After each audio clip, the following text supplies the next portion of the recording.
Here, back with a video around completing the square and solving when completing the square. A good skill to have when you are completing the square is be confident with adding, with surds and maybe simplifying surds, as an extra mark can be gained towards the end when you are simplifying your surds.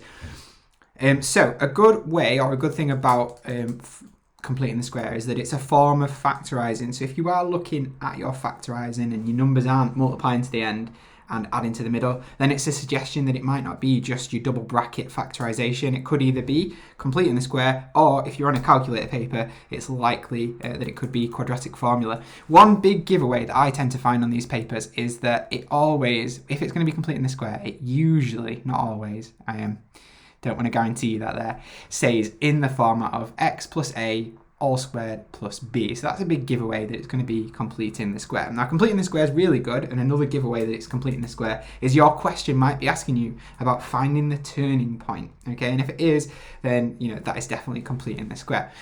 So what we do is we're given a quadratic, and we have to factorise the front, or part factorise it, okay? So we're going to factorise just the front part of this, and to factorise the front part of it, what we can do is instead of having x squared, we just have x. We half whatever is in the middle, so it becomes x plus 5, and then we square this. Now, if I did this as a double bracket, I'd have x plus 5 bracket x plus 5, which when I expand this, I've got x times x, which is x squared. I've got 5 times x, or x times 5, which is 5x. I've got 5 times x, which is 5x. And then I've got 5 multiplied by 5, which is 25.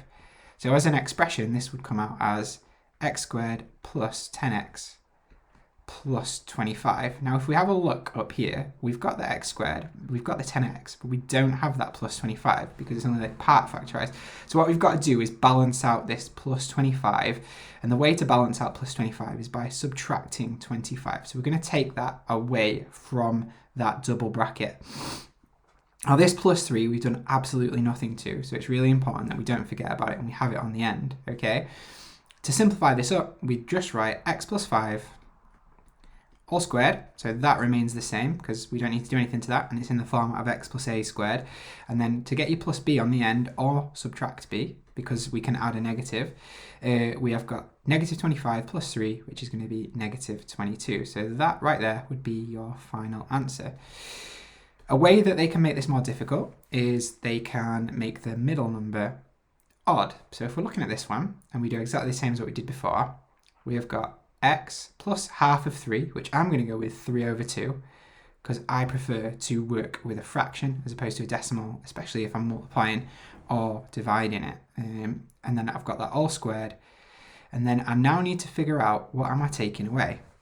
So the reason, or what I did on this last one, was that whatever this number is squared, we take that away to balance it out. So if we go with that format of whatever this number is squared, we take that away. So all we're going to have to do is 3 over 2 squared. That actually looks harder than what it is, because 3 over 2 squared just means 3 over 2 multiplied by itself. And when we're multiplying fractions, we multiply the top by the top, the bottom by the bottom, to give us 9 over 4. So I know that on this one I'm going to be subtracting 9 over 4. So x plus 3 over 2, all squared, subtract 9 over 4, and then I must not forget about the plus 1 at the end. So of course I've got to simplify up this part here, haven't I? And the way that I'm going to add and subtract fractions is I'm going to treat that as though it was a fraction. So 1 is of course 1 over 1. So what I'm going to do now is I'm going to come to the side, I'm going to go 9 over 4, negative 9 over 4, sorry, plus 1 over 1. If I make those denominators the same, I've already done it in my brain there. If I make those denominators the same, I can make them 4, can't I? So I'd have negative 9 over 4 plus 4 over 4, which is going to come out as negative 5 over 4. So that's what's going to be stuck on the end. That's what's going to be my plus b, forgive my cough, on the end. So I've then got x plus 3 over 2, all squared, subtract 5 over 4, and that would be my final answer. It doesn't matter that we've got fractions going along, and that is that. So another thing that we can do then, or to further advance this, is we can solve by completing the square. And again, it would say in the format of, or it might even say leave your answer as a surd, and if it's saying that, it's highly likely that I'll leave your answer in surd form. It's highly likely it's going to be completing the square. So let's go with what we always go with. We half the front, or part factorize the front, so we've got x, because obviously that's not half of x, plus 4, all squared. We then take away, to balance out whatever this number is squared, so take away 16, not forgetting about the take away 10, and it's all still equal to 0. So then what I do is I simplify that up a little bit, so I've got x plus 4, all squared, subtract 26 equals 0. So now what I'm going to do is attempt to solve this question. It's a quadratic, isn't it? So we should be having our two answers here. So the first thing that I'm going to do is I'm going to balance out the subtraction. I'm going to add 26 to both sides. So that's going to give me x plus 4 all squared equals positive 26. To get rid of squaring, the opposite of squaring is square rooting. So that would leave me with x plus 4 equals, plus or minus, this is where your two answers come from, the square root of 26. And then finally, to get the x on its own, we're going to take away 4 from both sides, which is then going to leave us, I'll go further down a bit, x equals negative 4 plus or subtract the square root of 26. So you could write that twice. You could write negative 4 plus root 26, and you could write negative 4 subtract root 26. It is a good idea with your surd, can I simplify? Which on this one, of course, I cannot. Couple more questions on this, guys, and then I've got some questions for you. So the other thing that we can do is make the coefficient of x squared bigger than 1. So that causes some problems, as you'll know, when we are just doing a normal solving by factorising, trying to get it into double brackets. Again, it'll come in that format of, it'll say in the form x plus a all squared plus b. So that will be our big giveaway, that it is going to be double brackets. And if it's not, then, you know, when you go to times your coefficient by your constant and you're looking for a number that will multiply to negative 6 but add to 12x, it won't, will it? So that should also be a giveaway that, oh, okay, it's not double brackets, it's got to be something else. So what you can do is factor out, so you can make it look the same as what it was before, because every single one that you've had before is x squared, x squared, x squared. So you could actually make this one as x squared. And what you can do is you can factor out the 2. So you can divide everything by 2. So I'm going to do that. I'm going to put 2, I call it on the sidelines or on the bench. Keep him to the side for a moment. So if I divide that by 2, I've just got x squared left.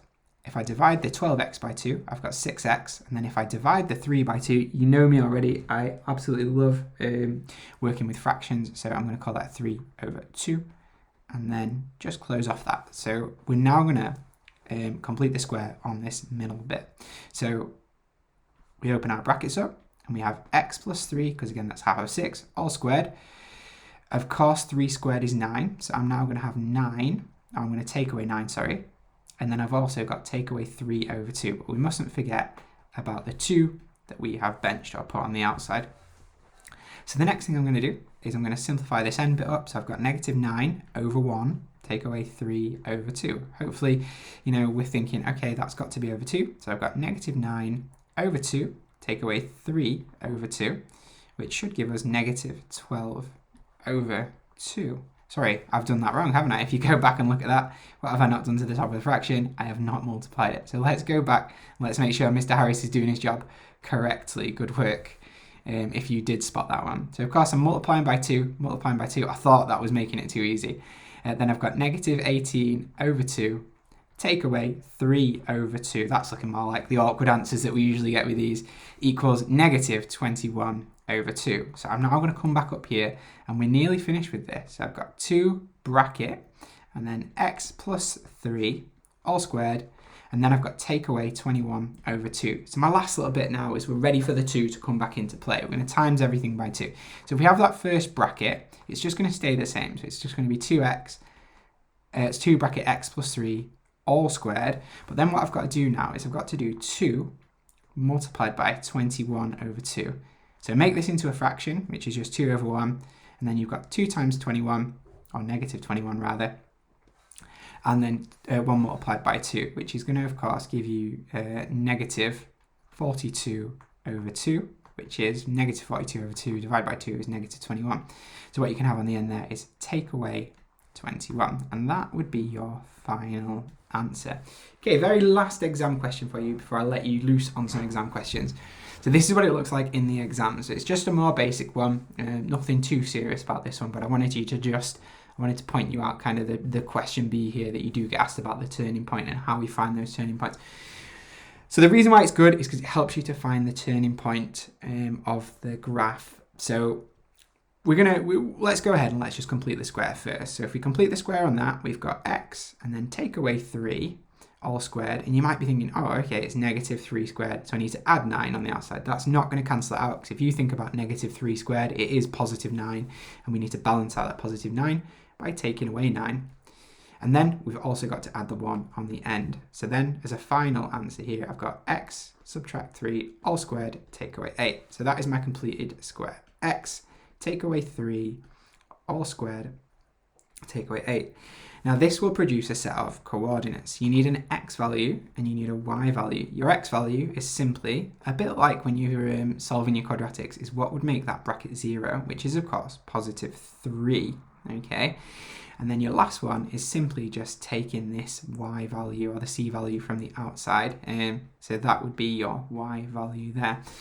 Thank you so much for listening to that video. So now I've got you some questions to have a go at. So I'm hoping they have popped up on the screen here.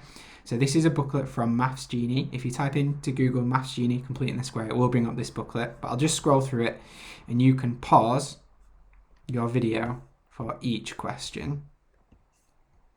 So I'm just running you through all of these so that you can pause effectively on your video, and there is plenty of practice there for you to do.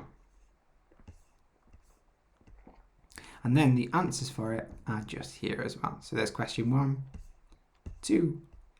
Remember to just pause your video at the appropriate point.